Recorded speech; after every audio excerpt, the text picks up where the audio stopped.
Solitaire. If you ask me where I'm from, I'll lie to you.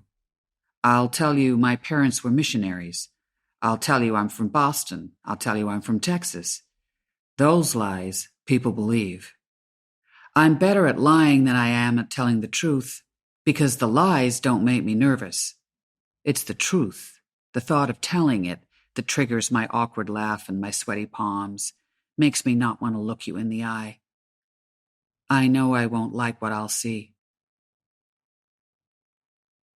When Sheriff Horton moseyed up to the front porch, past my car smoldering in the driveway, I figured I should stick as close to the truth as possible.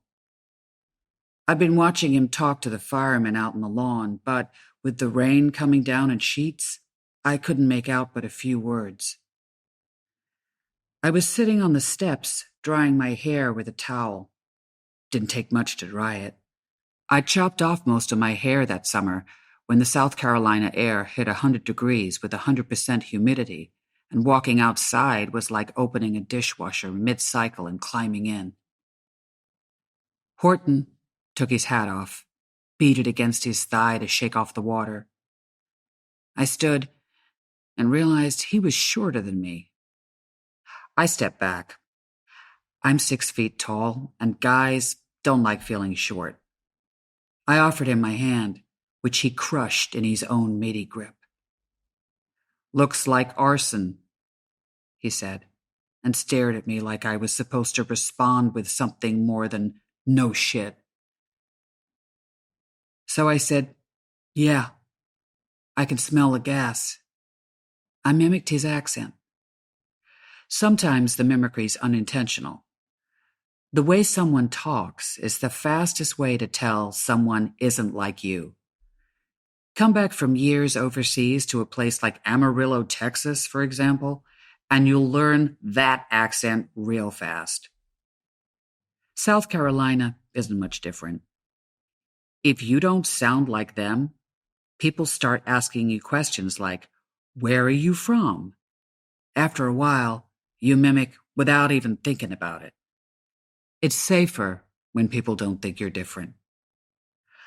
I lit a Marlboro, something to do with my hands, because I knew better than to put them in my pockets. Southern rules follow military rules. You don't talk to an authority figure with your hands in your pockets. I offered him a cigarette. He asked if I thought that was a good idea, nodded over to where my car sat, still steaming. The firemen were packing up their hoses, shouting and joking on the lawn. I said I doubted there was much risk of combusting. He asked if maybe we should go inside. I raised the cigarette like that was the reason we would not be going inside. He raised his eyebrows like that wasn't a good reason. I told him it wasn't my house. I couldn't give permission, because I thought that seemed reasonable.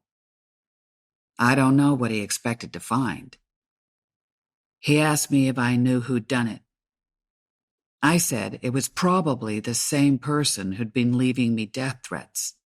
He pulled out his notepad and asked for names. I told him I didn't have any.